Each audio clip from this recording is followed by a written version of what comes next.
Staff అక్కడ చేరుకున్నారు. And fumes ఎక్కువ వస్తున్నాయి, దానికోసం ఇవాక్యుయేషన్ కూడా చేయాల్సి వచ్చింది. ఎల్జీ పాలిమర్స్ కంపెనీ సౌత్లో ఉన్న విలేజెస్ అక్కడ కాలనీస్లో విండ్ వలన ఆ పక్క గ్యాస్ పోతుంది.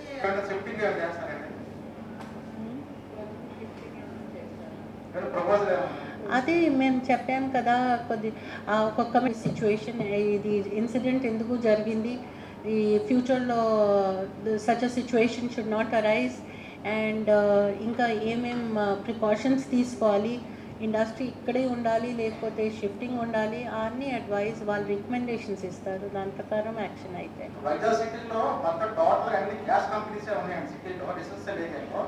దీని ఇప్పుడున్న పొజిషన్లో మరి భవిష్యత్తులో ఇలాంటి ప్రాబ్లమ్స్ వస్తాయని చాలా ప్రజలు చాలా భయభ్రాంతులకు గురవుతున్నారు. రాత్రి కూడా ఇన్ టైంలో అధికారులు కూడా స్పందించలేదు, చాలా ఇబ్బంది పడ్డారు ప్రజలు కూడా. దీనికి ఏమంటారు?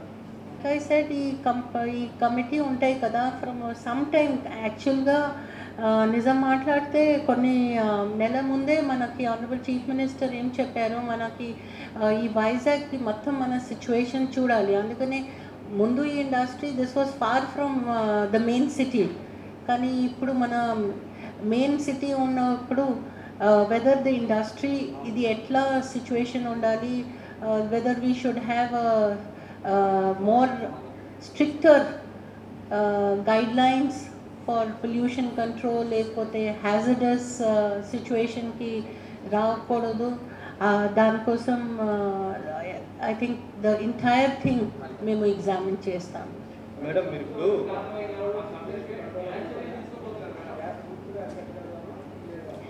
So as you know that నేను ముందే చెప్పాను, ఎమిషన్స్ అంటే చాలా మైనర్ ఉంది, మేజర్ ఉన్నాయి, అండ్ పీపీఎం కూడా మీకు చెప్పాను, ఇండస్ట్రీ మెయిన్ గేట్లో అసలు తక్కువ ఉంది, అందుకని ఆ ట్యాంక్ కొద్దిగా స్టోరేజ్ ట్యాంక్ వెనుక ఉంది, దాంతో గాలితో ఆ సౌత్కి పోతే 2.2 ఉంది.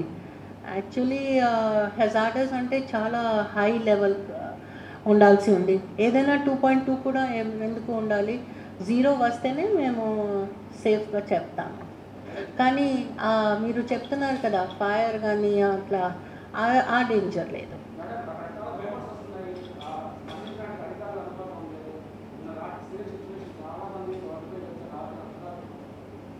యాక్చువల్గా రాత్రి అంటే మేము ఈ 5 విలేజెస్ కోసం అడ్వైజ్ ఇచ్చాము. ఈ 5 విలేజెస్ ఏదో సౌత్లో ఉన్నాయి, నార్త్లో ఉన్నాయి, వాళ్ళు అక్కడ నుంచి ఇవాక్యుయేట్ చేస్తే కరెక్ట్ ఉంటాయి. రాత్రి ఏమైంది, కొంతమంది తిరిగి వచ్చేసారు, పొద్దున ఇవాక్యుయేషన్ అయిన తర్వాత కూడా కొంతమంది తిరిగి వస్తే అడ్వైజ్ ఇచ్చాము, ఈ 5 విలేజెస్కి మేము ఇవాక్యుయేషన్ చేయాలి.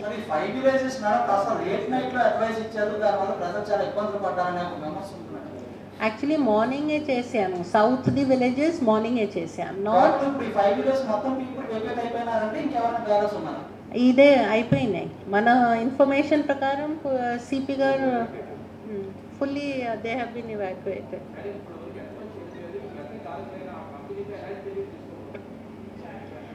సో ఇప్పుడు ఫస్ట్ అంటే మీకు తెలుసు, నేను చెప్పాను ఇప్పుడు 12 డెత్స్ అయినాయి, వాళ్ళకి మేము గవర్నమెంట్ నుంచి ఎక్స్గ్రేషియా ఇస్తాము, కంపెనీ కూడా తప్పకుండా we will be taking, they will also have to come forward for compensation. So అది కూడా జరుగుతాయి, కానీ ఇప్పుడు అంటే మనకు మొత్తం ఫోకస్ అంటే ఈ స్టోరేజ్ ట్యాంక్ కరెక్ట్ నార్మల్కి తీసుకురావాలి, దాని మీద ఉంది మన.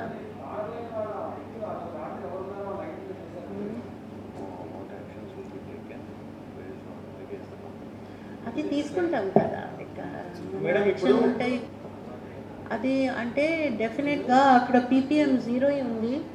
సో మేము ఈ 5 విలేజెస్ వరకు ఇవాక్యుయేషన్ కోసం చెప్పాను, అవుట్ ఆఫ్ ఎక్స్ట్రా ప్రికాషన్. అది అంటే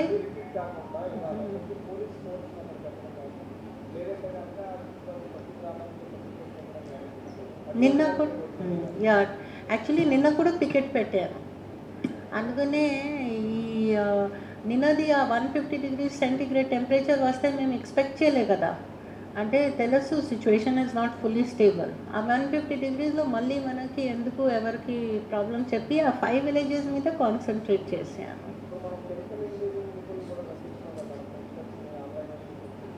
confirming whether whatever action is being taken is enough ఇంకా అంటే మ్యాక్సిమం అంటే యునానిమస్ కన్సెన్సస్ ఏం వచ్చింది అంటే కే the action taken is in order and the temperatures are coming down. Already ట్యాంక్లో పాలిమరైజేషన్ అయిపోయింది.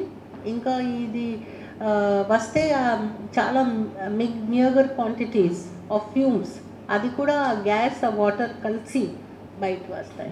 మేడం ఇప్పుడు కెమికల్ యూజ్ చేయకుండానే కంట్రోల్ అయిందా? కెమికల్ యూజ్ చేశారు కదా, ఇన్హిబిటర్స్ యూజ్ చేశారు నిన్న. హౌ మచ్ అండి, ఎంత క్వాంటిటీ యూజ్ చేశారు? సరే నాకు చెప్పిన ఫ్యాక్టరీ వాళ్ళు చెప్పిన ప్రకారం 2200 లీటర్స్ పెట్టారు.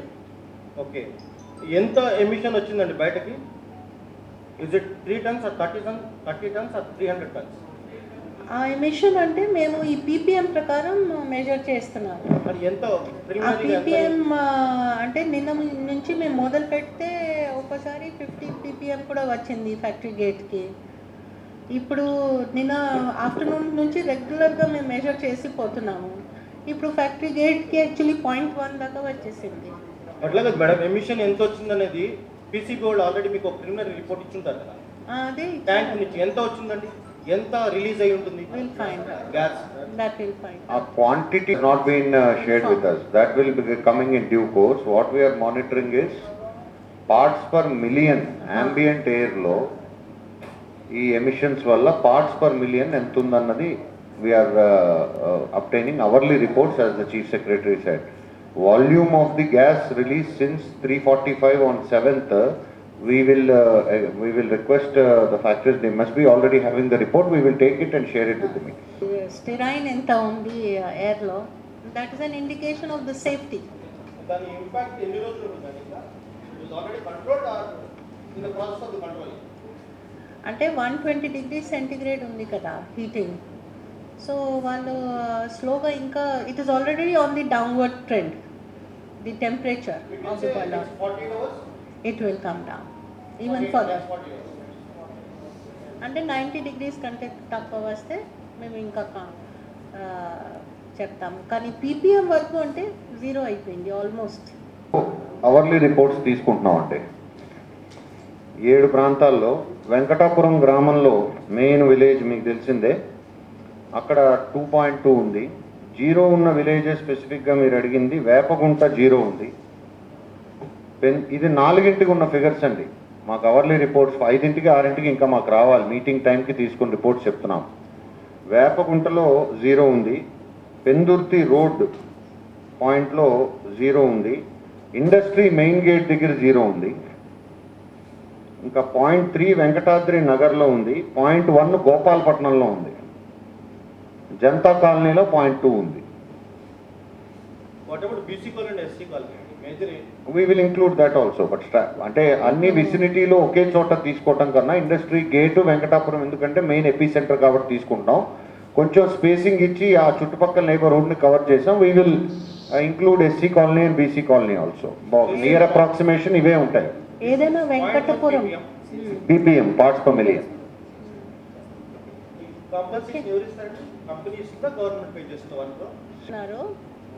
అండ్ ఇన్ కేస్ కంపెనీ నుంచి వస్తే అది మేము ఎక్స్గ్రేషియో ఫర్ ఒకవేళ డెత్కి ఉంటే మిక్స్ చేస్తాం.